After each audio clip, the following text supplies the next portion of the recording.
One event ends, another one begins. The Adventure Week replaces the snoozing Snorlax days. All details and more coming up next.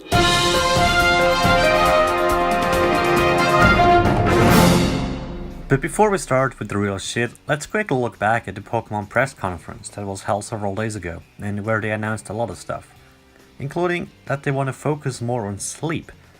Like, to have a good night rest is apparently just as important as to go out and be active, and to try to incorporate that with the gaming world too. How they want to accomplish that. But first, in Singapore and in Shibuya will be opening new Pokemon centers.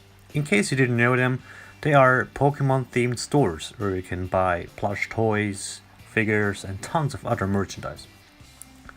The one in Shibuya, on the top row you can see them, is said to be more modern and futuristic than ever, and will open in a Parco shopping mall in coming year. The one in Singapore will open at the airport, in the new commercial district. It is way cooler than it sounds, honestly. Then, this already exists in Japan, but now it makes its way to the Western world too. Pokemon shirts. There, you can design your own t-shirt or your own shirt with the theme of one of the first generation Pokemon, so 1 to 151. An ideal way to get properly dressed up for a job interview, don't you think? Then, to the tethered sleeping thingy. Alright.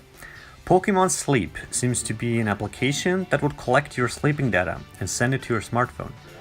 How the heck do they want to do that? I don't know yet, but it's one step towards expanding the gaming experience.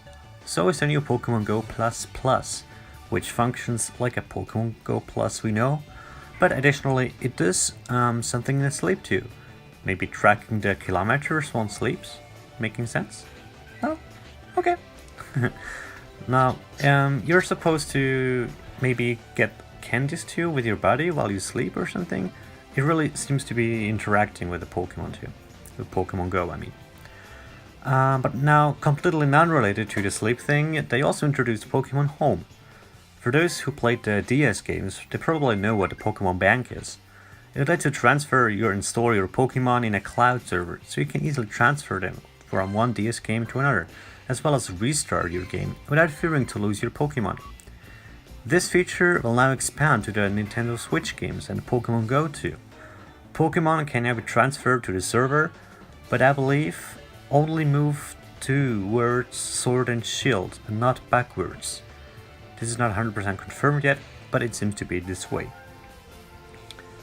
Last but not least, we had Pokemon Masters, a mobile game that featured all beloved characters from earlier games like Misty, Brock, Cynthia, etc. etc. Apparently, it's conversation based like mini JRPGs are, and one can fight battles like in the core games, including 3 versus 3. Seems fun, I guess. Well, for more details, you can always check out my blog in the description. There, I summarized the press conference in both English and German, but now let's finally come to the main event. As previously mentioned, after the Sleeping Snorlax thing, we entered Adventure Week, starting June 4th and staying till June 11th. In those days, we are gonna have the following features and bonuses. We are gonna have more Rock-type Pokemon in the wild, more Rock-type Pokemon in the 2km X, more Rock-type Pokemon in raids, 3 new shinies, 4 times to buy the candy, 10 times to experience point for new Pokestops, 50k Stardust, 15 rare candies, and special field researches. It seems to be clear that this is going to be a walking event, where we have to walk a lot given the body candies and stuff. So you should turn on your adventure sync, just a heads up. New Pokestops, by the way, they have this wide ring, and they already give more experience points. Like 200, I think. And 50 experience points you always get for the spinning. 200 is going to be for the new stop.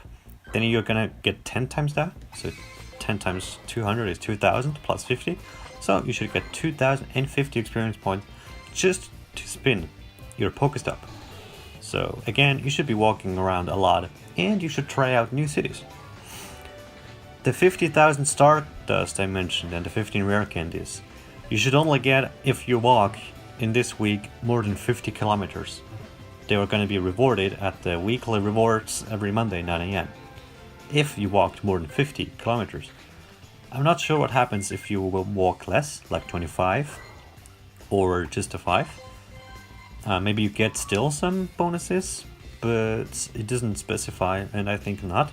So you can kind of really want to try to get these 50 kilometers. Again, it seems to be an incentive for us to walk a lot.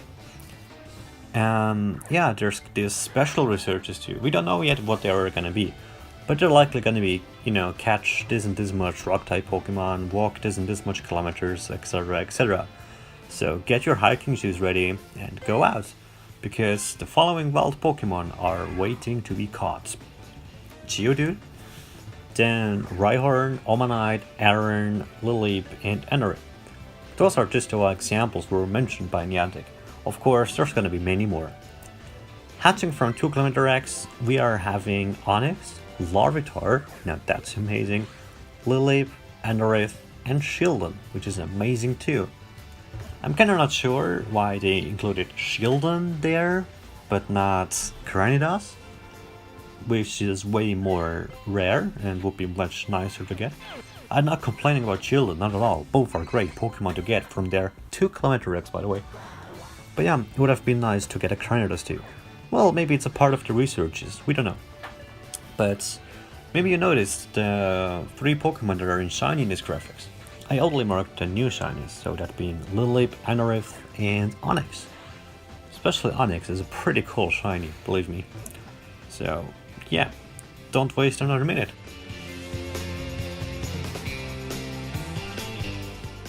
Go out there and hunt them. Then we also should not forget that the next Community Day will fall into this period too, the Slakoth Community Day. The Slakoth Community Day comes with the following features: more Slakoth appear, the shiny Slakoth will be there, I guess, hopefully. He didn't mention, but it always is. Then we only need a quarter distance to hatch an egg, and the 3 hours effectiveness of all lure modules.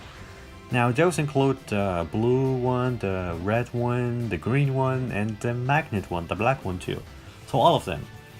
So it would be awesome if you could, color your village or your city in various colors and not just the red one.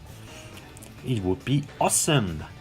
And yeah, on this day we also have the 1/4 of the body distance, or more like we get 4 times the candy for the body distance walked. Now, both are walking bonuses again, and the special quests, you usually have special quests too at the community days, right? Usually like catch this and this much Torchic, he was last month for instance, and then you would be rewarded with balls. How would they coincide with the Adventure Week quests? Well, we don't know yet, but I'm sure there's gonna be a well balanced. Oh, and remember the Extravaganza video where I would complain about the boxes? I had a problem with the Super Incubators as they were a little bit wasted. But now check this out. Niantic really listened to me and added more of the normal incubator. Sure, they are economically not as valuable, but there are still 5 supers. They're including some lucky eggs and star pieces. In my opinion, one of the best boxes we've had so far. And for raiders, the Ultra Box still has 15 raid passes too. So pretty much for everybody there's something. I would say job well done. As always, let's do a recap on the past week and my performance. Of course, Snorlax being by far number 1 thanks to the event.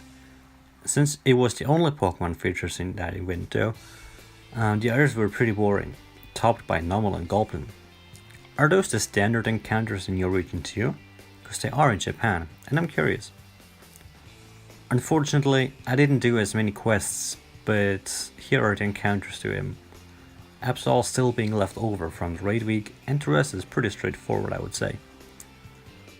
Since I was pretty busy, I was kinda lazy on the eggs too. Only 3 of them were being hatched. But don't worry, with the Adventure Week, that will change big time. I did a couple of raids too, mainly to finish the quest do this and this many raids. Cresselia though I did several times to try and get a shiny, which of course I did not. I'm counting there on a community day, since I temporarily live in a village now, and there ain't nobody doing them raids. Before we close this video, just a quick reminder in case you are interested in the Switch Pokemon version Sword and Shield. On June 5th there will be a presentation on those games. Do not miss it! And also stay tuned for the post-direct blog entry on All Things Japan. The link should be in the description. Well, what other things are there to do now? For instance, you could do some of those awesome raids, get the shinies and give them to me. Or you can go to the Pokemon Go Fests in Chicago and Dortmund. For latter, there's still tickets available, as I also could get one technically. And even if you don't get any tickets, just go there anyway. You're definitely gonna have a wonderful experience. You could also become lucky friends and do the lucky trade, as my Mii character did. I got a lucky Mii. Yay. Get it? No? Okay. Then you can still open the Melton boxes. But yeah, that's not really gonna happen, I think. Pokemon Go is pretty interesting at this time of year, so what you should do actually, just get out and explore. I hope you stick around for my next update too, and until then, I will see ya.